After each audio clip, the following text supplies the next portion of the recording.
শাহ সুলতান নানুপুরি রহমতুল্লাহ খলিফা হজরত মৌলানা শাহ জমিরুদ্দিন নানুপুরি রহমতুল্লাহ সুযোগ্য সাহেবজাদা বাংলাদেশের হাতে গোনা তিনটা মাদ্রাসার মধ্যে একটা মাদ্রাসা, বাংলাদেশের সবচেয়ে বড় মাদ্রাসাগুলোর মধ্যে অন্যতম মাদ্রাসা, যেই মাদ্রাসা থেকে আমি নিজ থেকে দাওরা পড়েছি,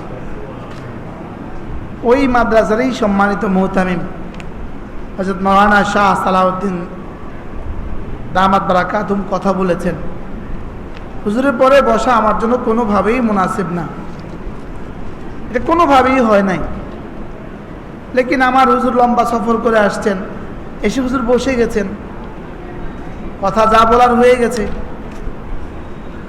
বায়াতও করিয়ে ফেলেছেন, দোয়াও করে দিয়েছেন। এজন্য আমি ইনশাআল্লাহ আরেকদিন এসে বয়ান করব।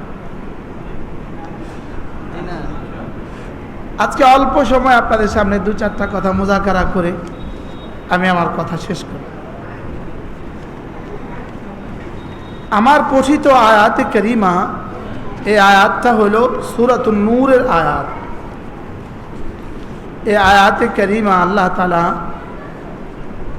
রিজালুন শব্দ দিয়ে শুরু করেছেন। কি শব্দ? রিজাল। রিজাল শব্দটা রাজুলুনের বহু বচন। রাজুলুন মানে একজন মানুষ, আর রিজালুন মানে মানুষগুলো। কিগুলো? আল্লাহ তাআলা বলেন রিজালুন মানুষ, মানুষগুলো, মানুষগণ।